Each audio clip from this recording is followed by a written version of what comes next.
नहीं। उसकी वजह थी कि संदर्भ में पहला नाम वही है। शान हिंद का जो लेटर है वो मुझे मालूम है, एजाज बेग का जो लेटर है वो मेरे थ्रू हुआ है तो वो मुझे मालूम है, बकिया जो लोग हैं उनका मालूम है।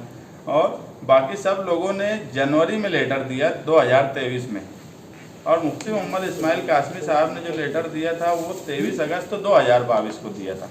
और संदर्भ में जो कार्रवाई हुई है वो पहला संदर्भ ही आमदार के नाम से है। हाँ, उस वक्त दिया गया था। तो आज क्या पोजीशन है मुझे नहीं मालूम, बाकी लोगों की पता है इसलिए मैं क्लियर बोला। अब इसकी तो वही बता सकते कि आज उसकी क्या पोजीशन है। ये लेटर की बात अब निकल रही है तो लेटर तुम्हारे थ्रू भी बहुत सारे होते, तो गिरीश मोहते का लेटर के भी ताल्लुक से गांव में ऐसी बात है कि तुम्हारे थ्रू देखो हमारे थ्रू होता, एजाज बेग का लेटर तुम बना के दे, कभी मुफ्ती साहब का बना के देते, ऐसी भी बात चल रही गाँव में। मुफ्ती साहब का बना के नहीं देते। एजाज बेग का ऐसा है कि मेरा ताल्लुक है। अच्छा, तो एक मामले में उनको बोला कि यार उसमें लेटर देना है तो उन्होंने दिया, वो चीज़ उनको मालूम है तो मैं भी मानता ना। मुझे सिर्फ एक बात ये नहीं समझी गिरीश मोहिते के मामले में कि एक पर्टिकुलर सियासी अखबार में ही वो खबर छपना, कहीं ना कहीं शक और साजिश उस मामले में थी। और जिस तरह से खबर छापी गई वो एक पार्टी को टारगेट करके छापी गई, तो उस वजह से उस मामले में अगर हम दिए होते तो डंके की चोट पे बोलते, हम खुद डायरेक्ट देते, हमको किससे डर नहीं लगता।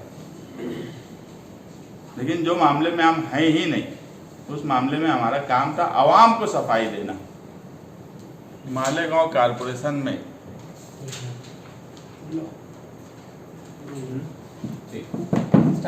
मालेगांव कारपोरेशन बदनवानी का मरकज़ बनते गया और उसमें स्कूल बोर्ड जो था वो पिछले 6 सालों से एक करप्ट ऑफिसर FW चौहान, जो 2017 से कारगुजार प्रशासन अधिकारी बोल के मालेगांव शहर में आए। प्राइमरी का निज़ाम आप अगर 20 साल पहले का देखेंगे और इन 20 सालों में देखेंगे तो ज़मीन आसमान का फ़र्क पड़ गया।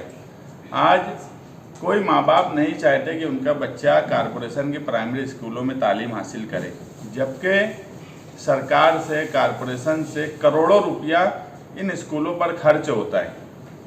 पेंशन और असातिज़ा की पगार मिलाकर तकरीबन 60 से 65 करोड़ रुपया सालाना खर्च है। इसके अलावा यूनिफॉर्म, किताबें, स्टेशनरी के लिए पैसा, इतना पैसा प्राइवेट स्कूलों को भी नहीं मिलता होगा जितना प्राइमरी के स्कूलों को मिलता है। मगर उसके बाद भी तालीमी मेयार दिन ब दिन ख़राब से ख़राब तर होता जा रहा है और कोई उस पर तवज्जो देने वाला नहीं। पिछले 5-6 सालों में तकरीबन 10 प्राइमरी स्कूलें बंद हो चुकी। आज के हालात ऐसे है कि 8 से 10 प्राइमरी स्कूलें और बंद होने वाली है। हदवाड़ मिलाकर आज की तादाद 80 है प्राइमरी स्कूलों की और तकरीबन 16,000 बच्चे प्राइमरी स्कूलों में पढ़ रहे हैं। हम ये बोलते हैं कि कोई लीडर उस पर तवज्जो नहीं देता। वो तवज्जो नहीं देता ये अलग बात है, उनको समझता ही नहीं कि प्राइमरी निज़ाम क्यों ज़रूरी है या प्राइमरी कारपोरेशन की तालीम के लिए अच्छा म्यार उसका हो वो क्यों ज़रूरी है। ये लीडरान इस शहर में समझना ही नहीं चाहते, क्योंकि अगर उनको समझे और प्राइमरी निज़ाम दुरुस्त हो तो सबसे ज़्यादा फ़ायदा गरीबों का होगा। आज गरीब के बच्चे प्राइवेट स्कूलों में जो पैसा लिया जाता है, कहीं पर तो बहुत ज़्यादा लिया जाता है, वो इतना देने के काबिल नहीं होते और परेशान रहते हैं, इधर घूम उधर भटक, इधर आ इधर जा। ऐसे हालात में जो AO था वो दिन ब दिन निज़ाम को दुरुस्त करने के बजाय उसमें भ्रष्टाचार कर रहा था। असातिज़ा भी कहीं ना कहीं उससे परेशान थे कि कहीं किसी का ट्रांसफ़र कर दे 10,000 रुपया लेकर, फिर वही ट्रांसफ़र वापस करने के लिए 10,000 रुपया मांगे। इस तरह से वो खेल खेला करता था और होटलों पर बैठकर, कभी स्कूल बोर्ड नहीं आता था, हाईवे की होटलों पर बैठकर सारी डील करता था। उसी की एक मिसाल, एक मामला हुआ था नवीद अहमद, सगीर अहमद नवीद मास्टर का। उसने आर्म एक्ट लगाया कि उसको पिस्तौल दिखाई गई। उस वक्त ही कोर्ट से हमने, वो हमारा दोस्त तो है, हमारे घर का आदमी है, हमने एंटीसिपेटरी कोर्ट से ले ली थी। बिल्कुल झूठी फरियाद थी। वो AO कि जब डील पैसों की नहीं होती थी तो लोगों को फंसाने का काम करता था। ऐसे भ्रष्ट AO के खिलाफ उसको सिर्फ सस्पेंड नहीं किया गया, आगे उस पर FIR होंगी। उसको यहाँ तक कहा गया है कोई रिटायरमेंट के बाद वो कहीं पर प्राइवेट जगह पर सर्विस नहीं कर सकता, कोई ऐसा काम नहीं कर सकता जिससे इस केस में किसी की मदद हो। ऐसा सख्त फैसला उसके खिलाफ हुआ है। इससे पहले भी हमने कॉरपोरेशन के कई अधिकारियों को सस्पेंड करवा चुका है, उनकी डिपार्टमेंटल इंक्वायरी करवा चुके हैं और इस मामले में कई लोगों ने एओ के खिलाफ तकरार की थी। पहली तकरार जो थी वो मुफ्ती मोहम्मद इस्माइल कासमी साहब की तरफ से की गई थी, जो कि मेंशन है 13 फरवरी के लेटर में। उन्होंने तकरार दी थी 23 अगस्त 2022 को। अब वो तकरार की क्या पोजीशन है ये मुझे नहीं मालूम। उनकी तकरार कायम है कि नहीं है इसका इल्म मुझे फ़िलहाल नहीं है।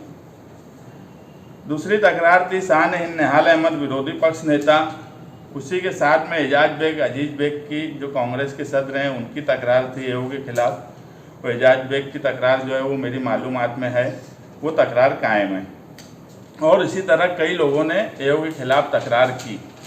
हमारा बोलना आगे भी यही है कि आज की जो पोजीशन है उसमें जो कारगुजार एओ फिर आया है विशंबर लक्ष्मण, हम चाहते हैं कि सरकार से ऐसी नुमाइंदगी हो कि पिछले 10 सालों से सिर्फ कारगुजार एओ के आने की वजह से तालीमी मेयाद दिन ब दिन ख़राब हो रहा है। असातिज़ा को हर वक्त तकलीफ़ होती है, असातिज़ा को नासिक से लेके हाईवे की होटलों पर जाकर अपना कामकाज करवाना पड़ता है।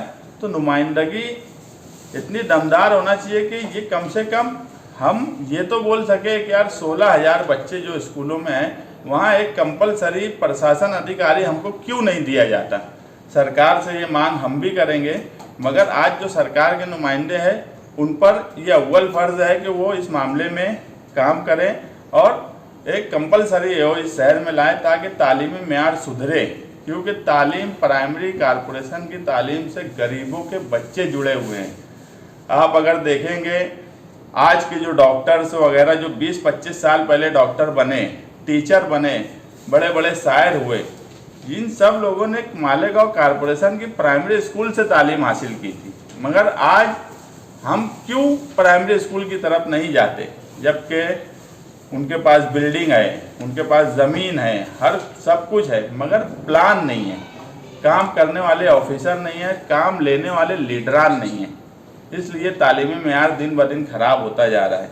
ऐसे वक्त में कंपलसरी एओ चाहिए, क्योंकि कारगुजार एओ अगर वापस रहा तो फिर यही सब छचन होंगे, यही सब करप्शन होगा, यही सब बदउनवानी होंगी जो कि तालीमी मेयार में मुनासिब नहीं है।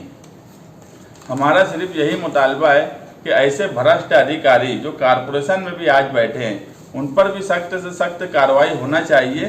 कोई भी लीडर करे, जब तक हम इस तरीके से कामकाज नहीं करेंगे कि अधिकारियों ने इस शहर को बर्बाद कर दिया। आप आज देखेंगे 100 करोड़ 110 करोड़ का हमारा जो फंड था, ठीक है, उस पर मैं इससे पहले बहुत बोल चुका, नदी के उस पार बजट ज़्यादा गया, हमको बहुत मामूली मिला। मगर फ़र्क दूसरा भी हर वक्त हमारे सामने होता है कि उस तरफ कमिश्नर के बंगले के पास रोड बन रही है, KBH लॉ कॉलेज की रोड खोदी जा रही है, जबकि उसकी आज ज़रूरत बनाने की फ़ौरन नहीं थी। तुम्हारा मोतीबाग नाके से रोड आ रही है, ब्रिज तोड़ के बनाए जा रहे हैं। जो 2-3 काम हमको ऐसे ही दे दिए, भीख में दे दिए, हमारा 40 करोड़ लेकर, तुम मिर्ज़ा गालिब रोड देख लो, तो अधिकारियों को ये सब चीज़ नहीं दिखती। क्यों दबाव लीडर का नहीं पड़ रहा है प्रशासन पर? उद्घाटन सबसे पहले हमारे इधर हुआ, मगर प्रशासन पर दबाव क्यों नहीं पड़ रहा है कि यार तुम 2 रोड हमारे इधर दिए हो, 3 रोड कम से कम वो तो पहले बना दो। बारिश आने वाली है, खस्ता हाल रोड है, KBH लॉ कॉलेज 4 महीने बाद भी बनेगा तो कोई फ़र्क नहीं पड़ने वाला ना, वहाँ पानी जमा होता है, अच्छी रोड है, ठीक है। वो तो आरआई सो जेबाई सब नदी के उस पार होने लगी है, उस पर मुझे अभी कुछ नहीं बोलना है। मगर जो काम हम दिए हैं, रमजानपुरे की 3 रोड उस 100 करोड़ में है, वहाँ भी टीकम लगा दिए, रोड का काम नहीं शुरू करते, इधर एक साथ सारे काम शुरू होते हैं। तो ये फ़र्क इसलिए है कि अधिकारी तवज्जो नहीं दे रहे हैं, हमारे लीडरों का दबाव उन पर नहीं पड़ रहा है। मुफ्ती इस्माइल का जो 2020 का लेटर आपने बताया, उसकी कॉपी आपके पास है? नहीं, मेरे पास कॉपी नहीं है। 23/8/2022 का संदर्भ में जो अभी ऑर्डर निकला उसके संदर्भ में है कि किसने किसने तकरार की थी, तो उसमें मैंने देखा कि उनकी भी तकरार इसमें दिख रही है। स्कूल बोर्ड के जो क्लर्क है किरण, वो बदनवानी में मुअत्तल हुए थे, उनको वापस से नौकरी पे ले लिया गया और वो फिर आला पोस्ट पे बैठे हैं, तो उनके खिलाफ भी कुछ करेंगे क्या? इसके अंदर है ना क्लर्क की चौकसी, वो सब भी है। ऐसा है कि स्कूल बोर्ड पूरा ही बदनवान है, इसमें कोई एक फर्द का नाम लेके क्या करेंगे, जबकि इसके अंदर दिया है कि जो क्लर्क है और जो भी उस मामले में इन्वॉल्व हैं, उस मामले में मेरी मालूमात ऐसी है कि कमिश्नर और राजू खरनाल की बोगस साइन भी करके कुछ कामकाज किए गए हैं। तो अब चौकसी चलेंगी तो सारी चौकसी होंगी, उसमें अगर कोई स्कूल बोर्ड का आदमी जो काम करता हुआ आएगा तो वो भी आएगा। शहर में तामीर काम को लेकर आपने बातचीत कही कि पुल के उस पार काफ़ी ज़्यादा तादाद में तामीरी काम किए जा रहे हैं, लेकिन मालेगांव शहर मतलब सेंट्रल में जिस तरह से कामकाज होना चाहिए थे उस तरह से कामकाज नहीं हो रहे, लीडरों का दबाव नहीं है। तो कौन कौन से लीडरों का दबाव नहीं है, ये बता सकते हैं आप? जो बड़े लीडर हैं उनका ही काम है ना, बड़े लीडरान का काम है, उसमें कौन कौन से लीडर बोलने की क्या ज़रूरत है। जो जाके उद्घाटन करवा रहे, जो इफ्तिताह कर रहे, जो भी इफ्तिताह कर रहे काम का, इफ्तिताह करके क्रेडिट ले रहे, अखबार में बड़ी बड़ी खबर चल रही, यूट्यूब पे मार ऐसा ये इफ्तिताह हो रहा, यहाँ से वहाँ जा रहे, तो ये सब हो रहा। उसके बाद इफ्तिताह के 6-8 महीने के बाद भी काम नहीं शुरू हो रहा, बारिश शुरू होने 1 महीना बाकी बचा है, उस हिस्से में जो रोड की ज़रूरत नहीं थी फ़ौरन बनाने की, आज मिर्ज़ा गालिब रोड से ही आप जाके देख लो कि वहाँ पे बारिश होने के बाद क्या हालत होंगी। तो तुम जब इफ्तिताह कर दिए तो वो काम शुरू करने का दबाव भी डालना तुम्हारी जिम्मेदारी है, जो इफ्तिताह करता है उसकी जिम्मेदारी है। क्रेडिट तुम लेंगे इफ्तिताह का, काम तुम नहीं करेंगे, तो ये थोड़ी कोई बात होती। मैं जो बोलता हूँ कि इस शहर में दबाव खत्म हो रहा है, तो ये ऐसे ही नहीं बोलता। अभी जाके देख लो 4 काम उस तरफ बड़े बड़े शुरू है, हमारे इधर जो भीख में 4 काम दिए रमजानपुरे और इस हिस्से में 7 करोड़ का इधर दिए, 7 करोड़ का रमजानपुरे में, वहाँ पर शुरू भी नहीं करे। तो दबाव क्यों नहीं बनाया जाता? प्रशासन पे, कमिश्नर पे, अधिकारियों पे दबाव नहीं बनाया जाता। अगर वो गलत कर रहे हैं तो उनके खिलाफ कोई, हमारे अलावा बदनवानी के सवाल पे कोई क्यों नहीं कुछ बोलता? आने वाले कॉर्पोरेशन चुनाव में अगर आवाम ने आपको अक्सरियत दे दी तो प्राइमरी निज़ाम के ताल्लुक से ऐसा क्या करेंगे, कुछ दिमाग में है क्या? हमारे पास तो पूरा चार्ट बना हुआ है कि क्या करेंगे। बस अभी तो सवाल ये हो गया कि अभी कौन सा पहले इलेक्शन आएगा, ये तो अब मुझे भी नहीं समझ रहा। जो भी आए उसको तैयारी तो है ना? तैयारी तो हमारी सबकी है,